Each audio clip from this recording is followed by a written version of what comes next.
All right, apparently we're live on YouTube, but usually takes a while to actually connect. So as I was just saying, general writing task 1 should not be overlooked. It is quite complex. Just waiting for it to connect here. Come on, come on, come on. While it's doing that, feel free to ask any questions you may have. Cool, nice to see some familiar faces in here. Come on, YouTube, connect me, connect me. Just says setting up your webinar for YouTube Live. That's fine, that's fine, that's fine. Herman, thanks for your correspondence, by the way, Herman. What is common grammar that we can use to show off in task 1 generally? Okay, common grammar that you can use to show off. It's not necessarily about showing off. I don't think it's about showing off. I'm going to show you in this letter what I have done and what I believe is deserving of an IELTS 9. And it's not so much that I've used complex grammar or anything like that. I've just used pretty straightforward grammar, but I've just done it accurately. I've done it precisely. It's all about precision and accuracy. It's not, yes, you have to write simple sentences and some complex sentences. That's fine. But really what you want to do is be accurate and be precise. What's the difference between accuracy and precision? Accuracy means that your grammar doesn't have any mistakes in it, like your verb tenses are correct and you put the S on the end of the noun if it's plural, all that sort of stuff. Precision is your ability to express yourself flexibly. Do you have the vocabulary and the grammar to express ideas flexibly? That's what that's all about. All right. Cool bananas. I'm live on YouTube. That's fine. So without further preamble, let's get started. Hi, everyone. My name is Jay. I am one of the expert teachers at e2language.com. I have taken the IELTS, but I have not taken IELTS General. Nevertheless, I know about what you need to do. And in this lesson, I'm going to show you a formula.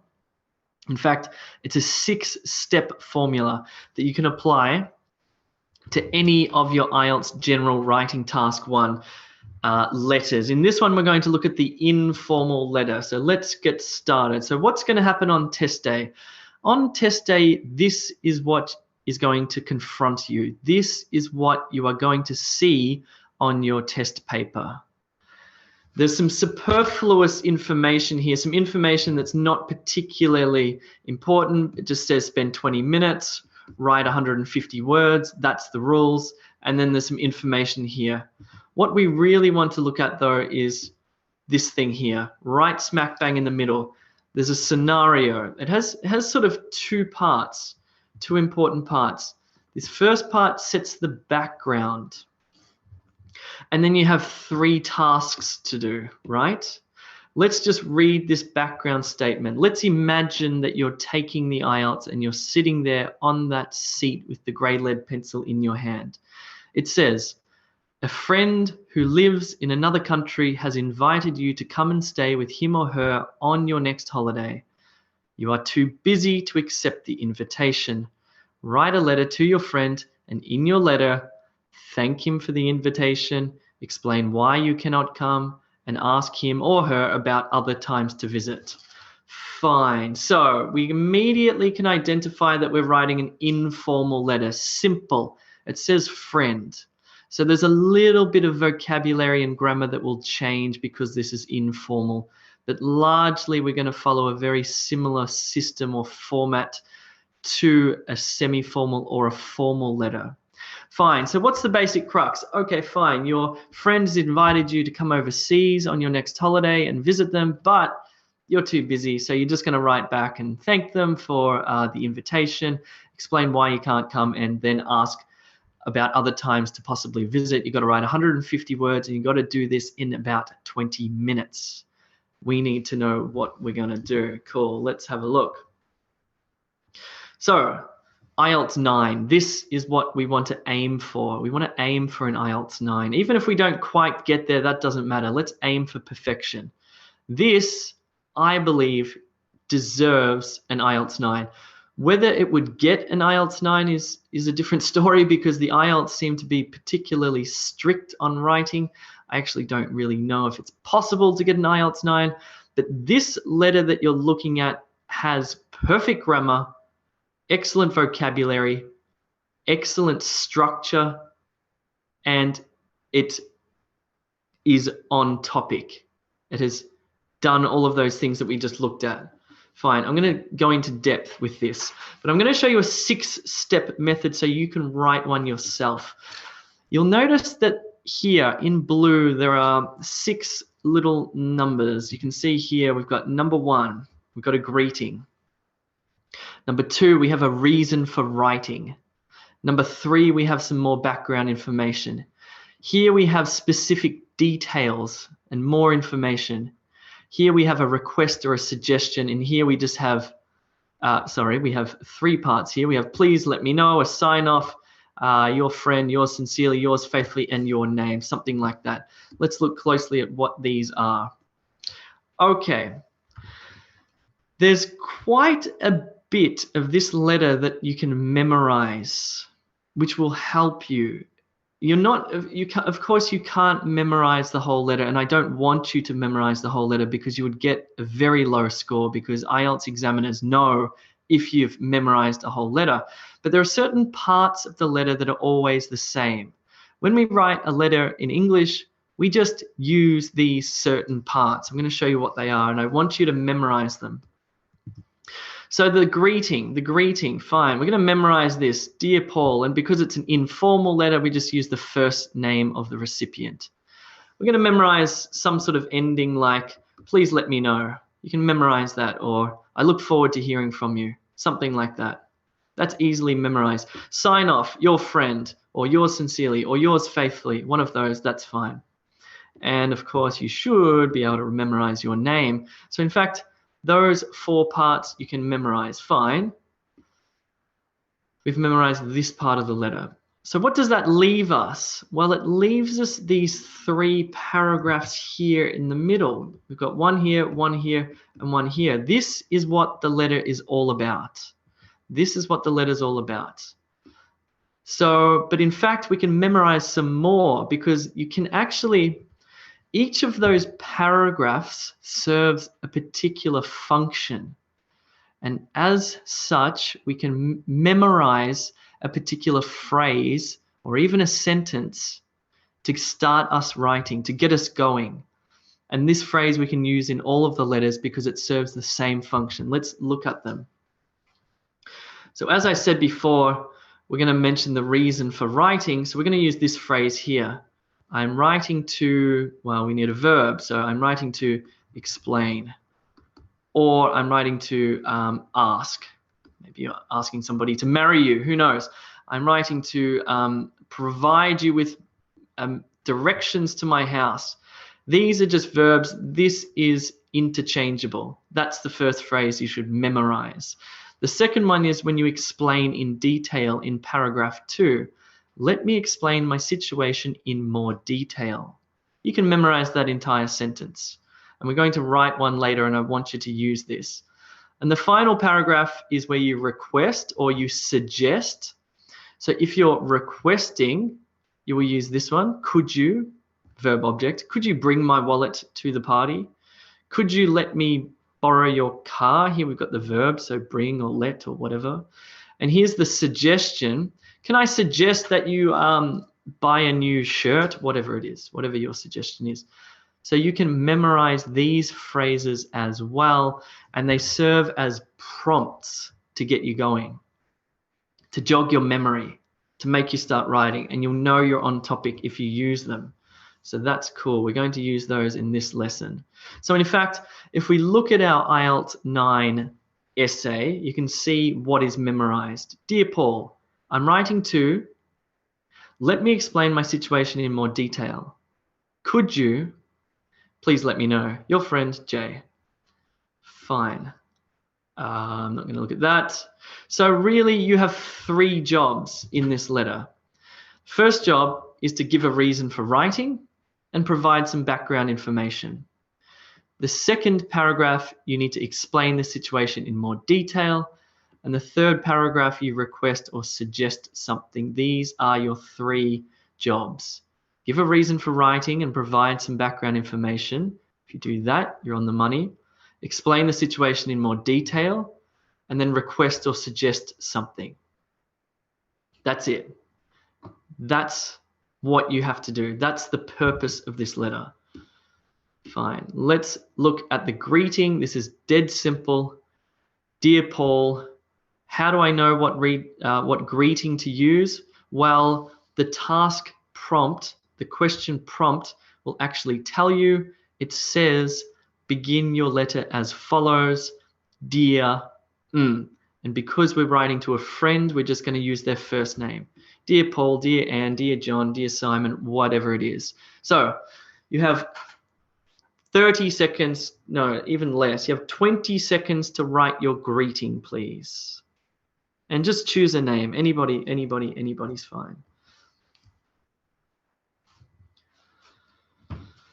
Let me just check that chat to see that you guys are doing your homework. Dear Jay, Balaji is going to write to me. That's cool. Thanks.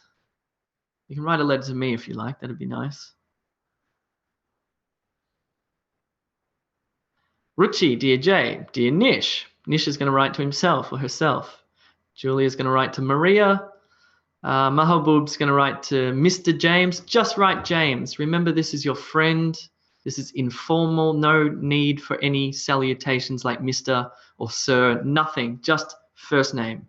Just on a first name basis.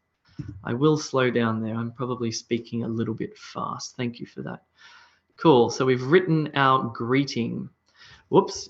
You got to look at this. So the second thing we do is we give a reason for writing. Why are we writing this letter? I'm writing to, that's your reason for writing.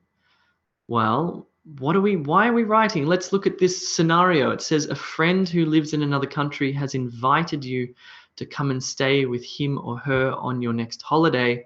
You are too busy to accept the invitation. Write a letter to your friend.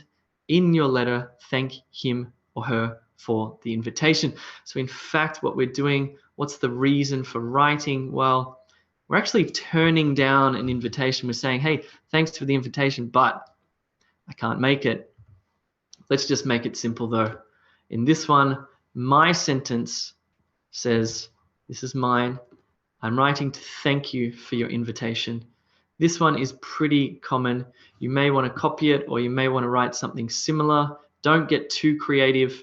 You can use a different verb there if you want, but please write your first sentence, which is a reason for writing. You have 1 minute.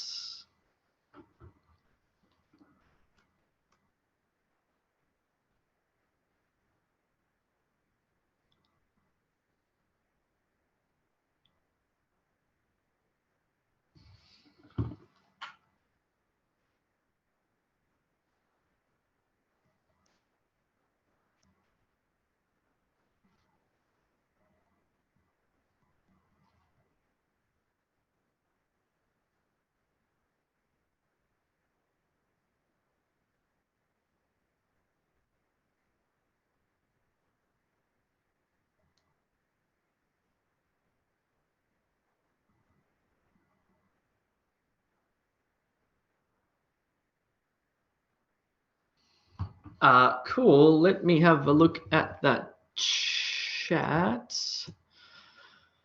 Why are you writing? Mahbub, I am writing this letter to let you know about the invitation that you had sent for a stay on my next holiday. Fine, good. A little bit incorrect. I would say I'm writing to let you know that I cannot accept your invitation. That would be a nice way to do it. Nishant, I'm writing to appreciate that you have invited me in your home country. Okay, that's fine. Let's keep this sentence just short. I'm writing to appreciate. Not quite. What's another way to say this? I'm writing to show my appreciation. That's enough, full stop. I'm writing to show my appreciation. Or give my thanks. I'm writing to give my thanks. That's another way to do it. Ruchi, hope you have, no, let's just start with the reason. I'm delighted to see your invitation. Fine, that's enough. Let's keep this first sentence short. Balaji, I'm writing to thank you for inviting me to spend a holiday period with you, full stop. That's the ticket. Well done. Let's push on. Remember this sentence, keep it short. Just give a reason for writing. Now we give some background information, okay? So my sentence says, it's very kind of you, but unfortunately I won't be able to make it due to my very hectic work schedule. Where did I get this from? Well, you'll see in the background, let's read it again. A friend who lives in another country has invited you to come and stay with him or her on your next holiday. You are too busy to accept the invitation. So write a letter to your friend, blah, blah, blah, blah, blah. So we've already said thank you for the invitation. Now we give a little bit of background information. Well, we can't come, so I'm going to write this. I'm writing to thank you for your invitation. That's my reason. Now my background information. It's very kind of you, but unfortunately I won't be able to make it due to my very hectic work schedule. So spend 1 minute adding to your reason for writing. Give some background information why you are busy or why you cannot accept the invitation. You have 1 minute.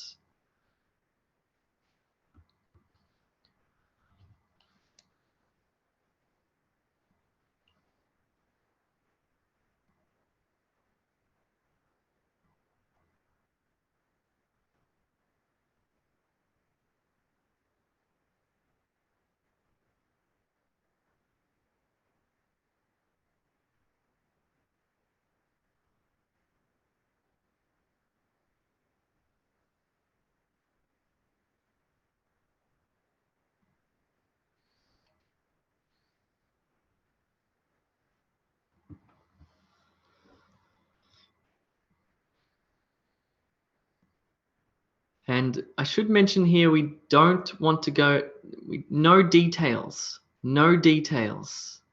because in the next paragraph, we explain in detail. This one is just simply the broad reason why we can't come, and that is because we're too busy. Cool, let me check some of these sentences. Excellent, Herman. Unfortunately, comma, I won't be able to get there due to my deadline tasks in my job, or due to the deadlines, due to my job deadlines. Great, beautiful, well done. Okay, so Parmeet says, I'm writing this letter to thank you for your warm invitation. Beautiful, excellent. But unfortunately, I will be busy at that time because of my hectic job schedule. That's that's mine, but that's okay. That's good. I'm writing to thank you for your invitation. Because of my work schedule, I won't be able to make it. Fantastic. Ikpon, I'm just going to use Ikpon as that name. That's a long name. Mahabud, unfortunately, I cannot make it as I have a production release of a software that I'm working on. Excellent, very creative. Balaji, unfortunately, comma, I won't be available to enjoy my holidays with you because I have an important appointment with our family doctor regarding my mum's health issue. Now, that's probably a little bit too much detail. And what you've done there is in the next paragraph, you have to explain in detail. So now you've sort of put yourself in the corner because you're going to have to write a paragraph about your mum's health problems, which is possible, but it's better to keep this first part quite broad and open, because then in the next paragraph, you can write about anything. Or just to say that my job's very busy at the moment. Maybe it's not about that. Maybe it's about a specific topic. Maybe it's just simply easier to write about why our jobs are busy. Or if you're good at medical English, maybe that's a good idea, and you can talk about your mum's health issues and get into some medical English. That's fine, actually. Julia, So thank you for your invitation. This idea is exciting, full stop. However, comma, my work commitment cannot make this possible, unfortunately. Well done. Nisha, thanks for your kind invitation, but due to my work commitments or commitment, singular, plural, that's okay. I am not able to make it. Beautiful. Prasanna, this was sweet of you. However, I'm afraid I cannot accept your invitation as I am down with a lot of work. I have a lot of work would probably be a bit better. Good, well done. So we've written that first paragraph. Now we move on to explaining the situation in detail. Let's explain that situation in detail. So this is what I wrote.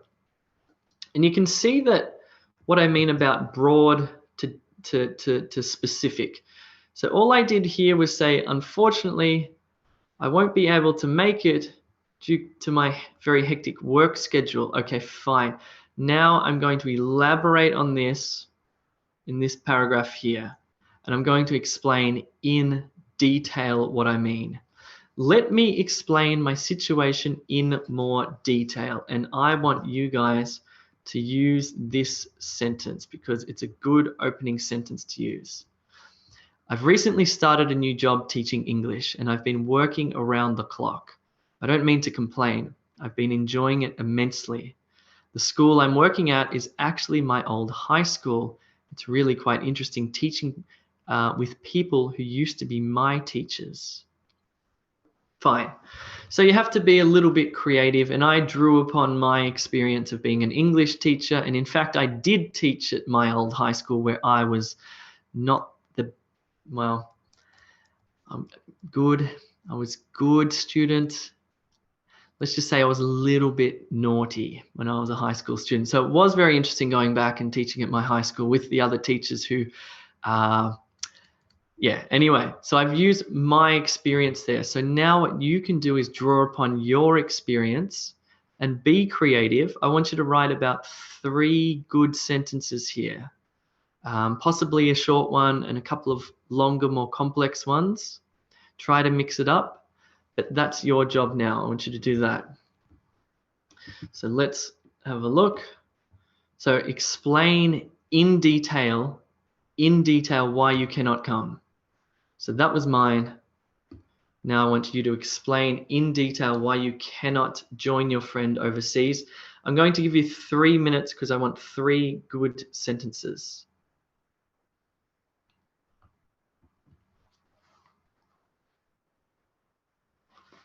And really you're focusing on this one here is the critical one.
Minute and 30 seconds left.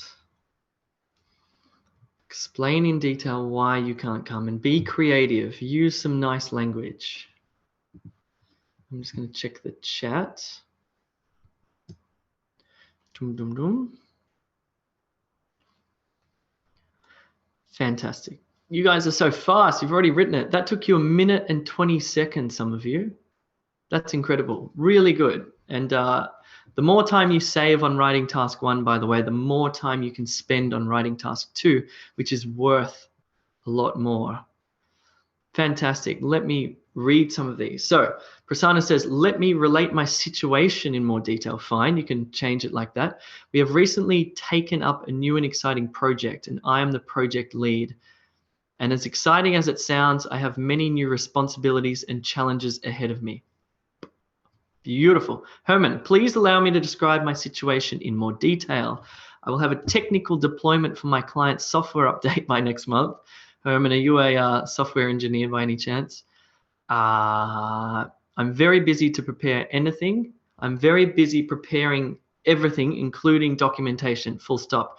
If you had invited me earlier, good. Okay. If you had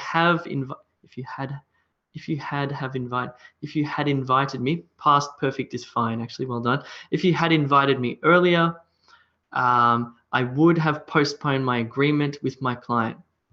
Great. Okay, I can see why you wanted to know about showing off using good grammar. That's a beautiful sentence. Well done.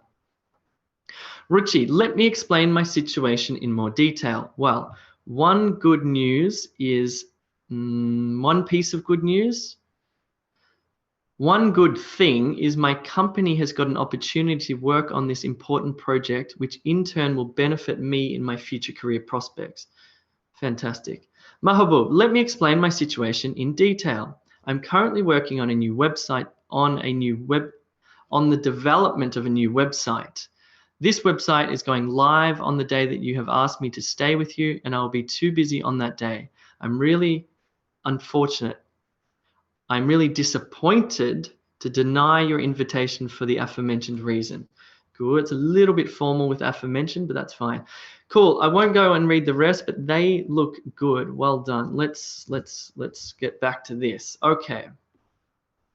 5, request or suggest. We're going to write this paragraph here. Just to recap, I just want to recap because it's good to recap. Here we've got the greeting. Fine. That's easy, right? We saw that it was informal. We just write, Dear Paul. Here we've got the reason for writing. I'm writing to, and then we put any old verb in here. Thank you, offer you a job, whatever it is. And here we provide more background information, not specific, not too many details here, just broad background, because then we get into a detailed explanation here. And finally, what are we doing here? Well, it depends on the task that you have. This one says, ask him or her about other times to visit. So typically this paragraph is going to be either you request something, in which case you're asking about different times to visit, that's a request, or you're suggesting something. It might have said, tell your friend to come and visit you, and you could say, can I make a suggestion that you visit me, rather than request, suggest. They're pretty similar. Anyway, let's look at my example. It's going to be one of those two. So request or suggest. This is based on this last task here, and I've used this phrase, could you, because this is a request. Fine. Could you let me know of another time you'll be free? This is also a question, so we need a question mark. I would love to come to stay. I'm interested in seeing your new house and meeting your wife. I'll be free in the new year because of school holidays, and I'll also be free in winter. I'd certainly love to escape the cold to visit you then. Fine. What you'll notice, by the way, is a lot of contractions. I am, I will, I would. Here's another I will, because this is an informal letter. We're okay to use contractions like this. That's fine. It's still relatively formal, but that's okay. You could say, can you? Could say, can you let me know? Or could you? Or you could even say, would you? But perhaps that's a little bit formal. Let's just stick with could you. So I want you to write a paragraph now where you request your friend to find out. You want to find out about other times to visit. And I also, again, want you to be a bit creative and write about 3 sentences here.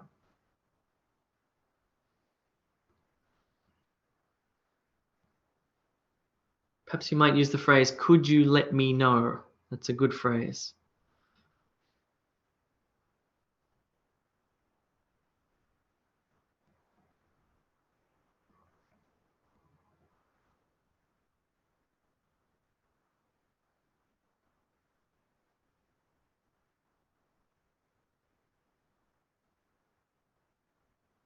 So with this one, we better write 4 sentences because I'm worried about word count. Let's push this one and write 4 good sentences.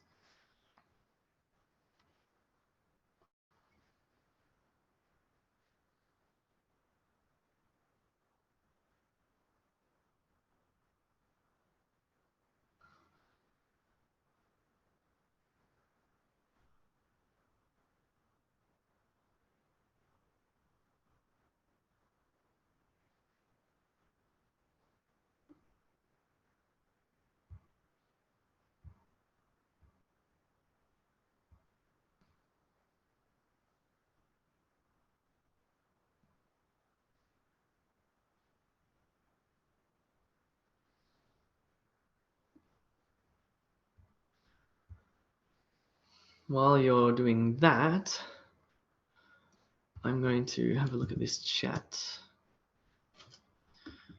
Right.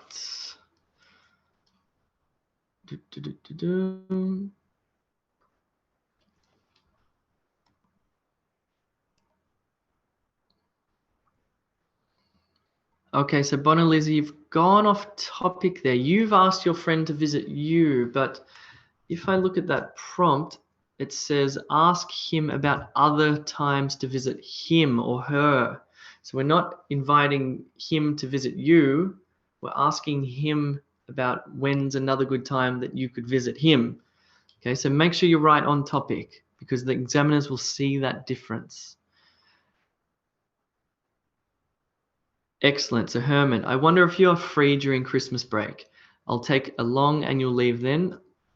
I'll take annual leave then from December to January next year. Therefore, how about if we both take a cruise trip to Thailand for several days? I believe it would be fantastic. Could you make it? Good. Has that gone off topic? Well, just be careful. Just make sure you stick to the prompts. I believe the prompt is asking about another time that you could visit your friend. Ruchi, could you let me know when you will be free? Post my project delivery, I'll be free. After my project delivery, I'll be free for 3 weeks when I can drop in at your place, full stop. We can plan something exciting at that time. Please do let me know if you're okay with the proposed time. I'm sure we will make the most out of it. Good. Well done, Ruchi. Nishant, can you please let me know, no comment necessary, if we can plan some other day to catch up with your family? Question mark. That starts with can. You need a question mark. It's a question. I'll bring my wife with me to your place and arrange a barbecue party at a nearby farm to your house. Very creative. Fine. Mahabub, can we meet another day? No comment necessary. When we both are available? Question mark. Good. I would love to come to stay with you and enjoy your mum's food. I'm eating food outside these days and I am desperate for home cooked food. We can visit the scientific and research library near your home that I always wanted to visit for so long. Let me know your comfortable time. It's kind of a bit odd. Let me know your available times and we can align ourselves for a peaceful and great time. Okay, some interesting adjectives in there. That's good. Cool. Well done. So we've just written the request or the suggestion. The last thing that we write is the ending, the sign off, and your name. This is dead simple. Please let me know. Another one, because you're writing to a friend, could be I hope, or no, not I hope to hear from you. You will. I look forward to hearing from you. This is a classic one. I look forward to hearing from you, and I think I found the reasons why my teachers would dislike me in high school, maybe because my handwriting is so terrible. I look forward to hearing from you, your friend, or yours truly, or warm best regards, best wishes, whatever you want to do, that's fine. You can do that one. So please write the ending sign off and your first name.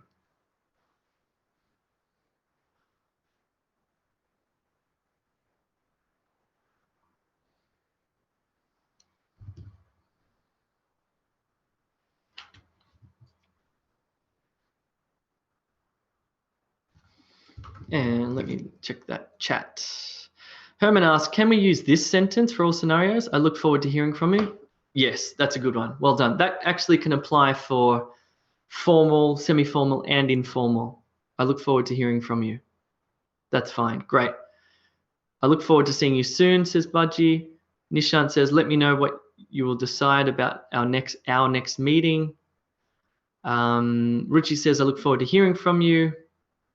Prasanna asks, can we sign off with love, comma, Prasanna? Yes. Yep, that's fine. Ruchi says, best wishes. Nishant says, with love. Ruchi says, with love. Mahabub says, I look forward to meeting you soon. By the way, talking about love, if you're on YouTube, please click like, leave a nice comment, and think about subscribing. That's a good way to spread the love.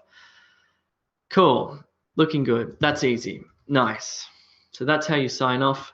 So what does the full letter look like after you've written it? It looks like this. Dear Paul, I'm writing to thank you for your invitation.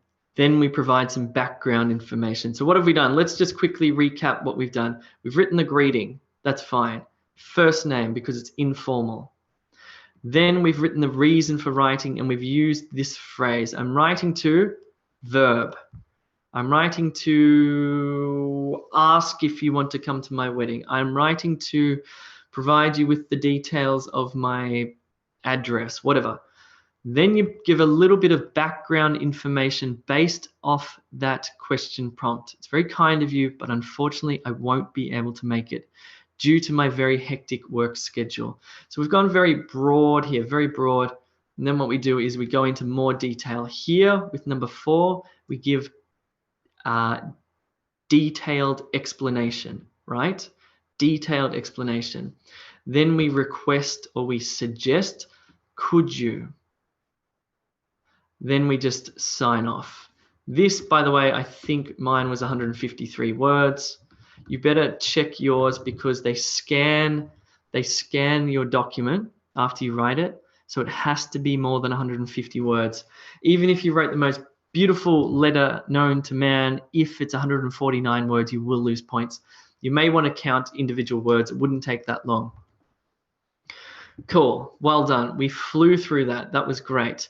Why would this receive an IELTS 9? Why would this letter receive an IELTS 9? Well, there are 4 things that the examiner looks for in your writing. First, that you wrote on topic, that you wrote about that question prompt and those 3 dot points, and you did not write about something else. And we saw that question prompt number, the bullet point 3 asked you to invite, no. What did it do? You had to ask your friend about other available times. You did not invite your friend to see you. Okay, so follow those bullet points exactly. Don't write off topic there. 2, use precise vocabulary, use accurate grammar. Number 3, use a logical structure. Number 4, let's look at them in detail. Write on topic. So, did we do this? Did we thank our friend for the invitation? Yes. I'm writing to thank you for the invitation. And then we added a little bit of this stuff here. Did we explain why you cannot come? Yes, in detail. Then did we request other times to visit your friend? Yes. Cool. So we've written on topic. Uh-oh, what's going to happen here? I'm going to lose my PPT. I knew it. Let me go back. We gave the reason for writing and the background information in the first paragraph. Then we explained in detail. Then we requested or suggested something. Fine. Did we use precise vocabulary? And I use this word precise precisely because it's easy to use big, fancy words, but are they precise? It's much better to use a simple, precise word than a complex, imprecise word, okay?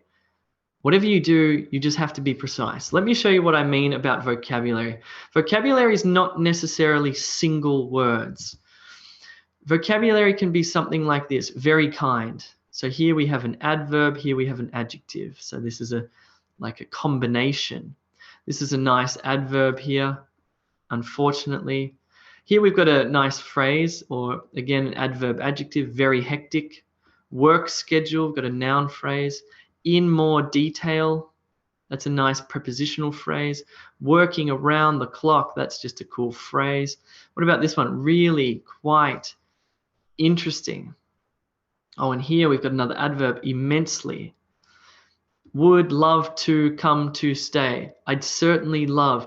So you can see that there's a variety of vocabulary in there. A lot of them, though, are phrases. We're not really that interested in just using single words. We're interested in using good collocations or word combinations that are natural sounding. That's what it's all about. Cool. So we've got the vocabulary. Fine. Whoops. I think I've missed something. Nope. Grammar. Grammar. Let's look at these verbs. Verbs are critical. They're in every sentence. We need to make sure they're right. First of all, we have a contraction. I am. I'm writing. Thank, simple present.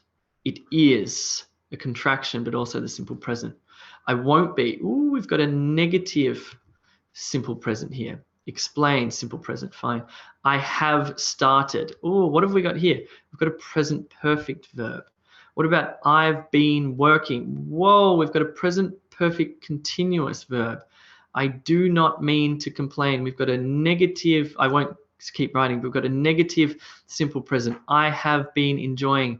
Again, a present perfect continuous. I am working. Present continuous is used to. Let me know. That's an imperative. Would love to come to stay. That's a crazy one. I'm interested. We've got a passive one. We've got I'll also be free. We've got a future one here. We've got a modal verb. I would love, and let me know. So our letter is full of verbs. We've used probably mainly simple present, but we've also used some present perfect, a couple of future ones, present perfect continuous, but we haven't just used verbs to show off. We've used verbs to express an idea as clearly as possible, and we had to use that particular verb to express the idea. That's what it's all about. If you can do that, you're on the road to success. What about articles and nouns? Well, here we've got a noun, invitation, that's fine, situation, detail, singular nouns, job. So we've got an article here. I've started a new job, non-specific, new job. English with a capital E, cool. The clock, this is just a phrase. The school I'm working at is my old high school. So we're talking about a precise verb here, a specific one. So we use the. Teachers, plural, not teacher, teachers. People, plural. Holidays, plural. The new year, phrase here. And here we've got escape the cold. It's a phrase. In winter, no article here. And there you go. What else have we got? We've got adverbs and adjectives. For example, we've got the word kind. We've got an adverb, unfortunately. Hectic is a nice adjective. More is a pretty simple one. New is a simple one. Recently is pretty simple. Immensely is an interesting one. Old is a simple one, but that's fine. I'm expressing an idea. Another, free, new, free. I probably could have been a little bit more creative with my adjectives, to be honest. I could have thought a little bit more about synonyms. I've probably used new and old and free a little bit too many times. So I might look at that before I submit it and change those. I don't really need to, because all of the other vocabulary is great, so that's fine, but something you may want to think about. Prepositions, these are critical for success as well. I'm writing to thank you, fine. Kind of you, able to make it, fine. My situation, let me explain my situation in more detail. Around the clock, working at, teaching with people. Let me know of, because of. There are probably more. In winter, there you go, there's another one. In winter. So we've got our prepositions right. They're important. They're small, they're hard to detect, but they're important. What about sentence structures? Because if we want to achieve an IELTS 9, or at least get a high score, we can't just write simple sentences. And we also can't just write long, complex sentences. What we need to do is we need to have a variety. What am I trying to say here? We need to have both types. We need to have both types. So have a look at this. So this is what would be a simple sentence. Fine. This is a complex sentence. You'll see, because it's connected through this thing here, this little connecting device. It's very kind of you. Oh, we've got two, but unfortunately I won't be able to make it due to my very hectic work schedule. Here we've got a simple sentence. Here we've got a complex sentence. I've recently started a new job teaching English, and I've been working around the clock. So we've got subject, verb, object, subject, verb, object. Here we've got a simple sentence with a semicolon and another simple sentence following it. What about this one? A complex sentence. It's really been quite interesting teaching with people who used to be my teachers. So we've got a coordinating thing here. Yes, I won't go into much more detail with that. In short, what you need to do is have two types of sentences, some short ones, some long, complex ones. If you're unsure about long and complex, stick with short and simple. Better to be precise and accurate than to be inaccurate and imprecise, okay? All right, nearly there, nearly there, nearly there. What are we doing? So, last thing, why would this letter get an IELTS 9? Because we've used a logical structure, and this is what you need to remember. If you want to get a high IELTS writing score, remember the greeting. I'm writing to, which is the reason for writing. The alarm is about to go off in my office. Give me 1 second to turn this off. Hold on.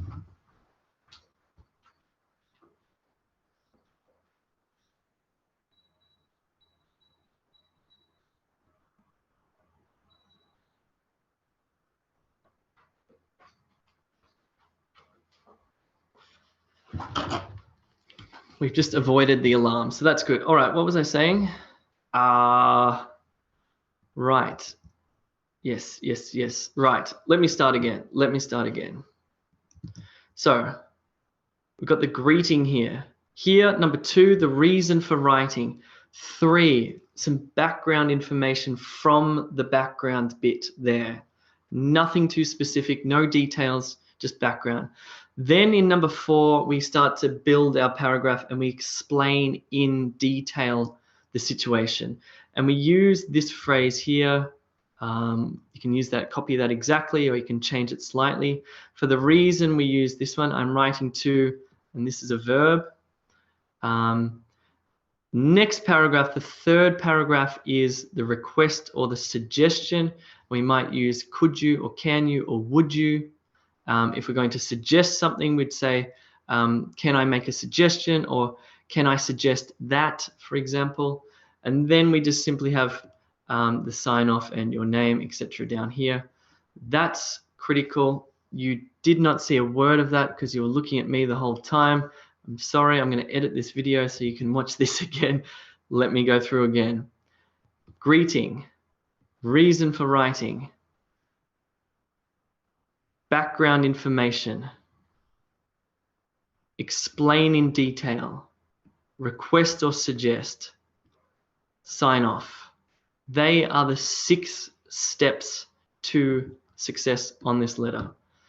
That's the kind of logical flow that you need to create.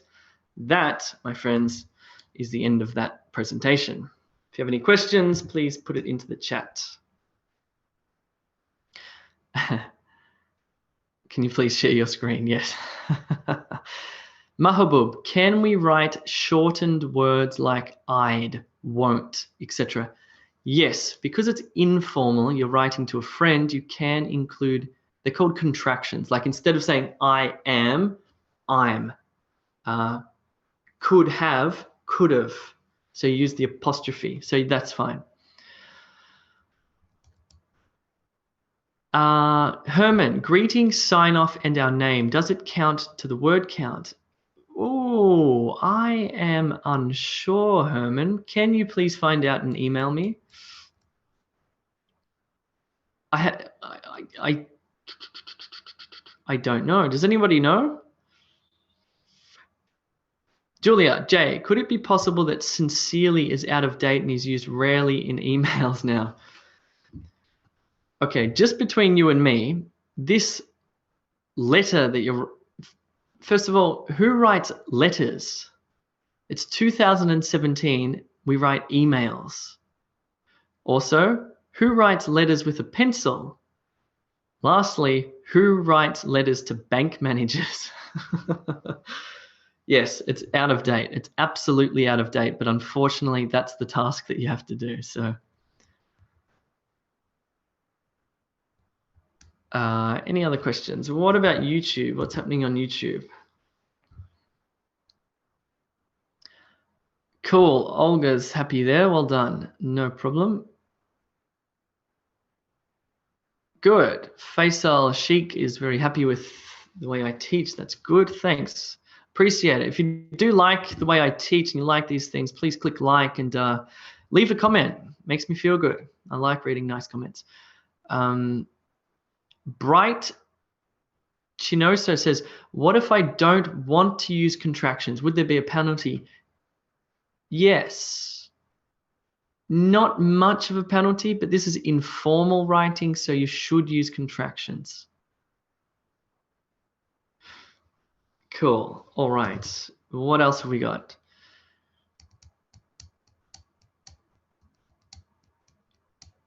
I think that's all. Thanks very much. I appreciate you coming along. I hope that was helpful.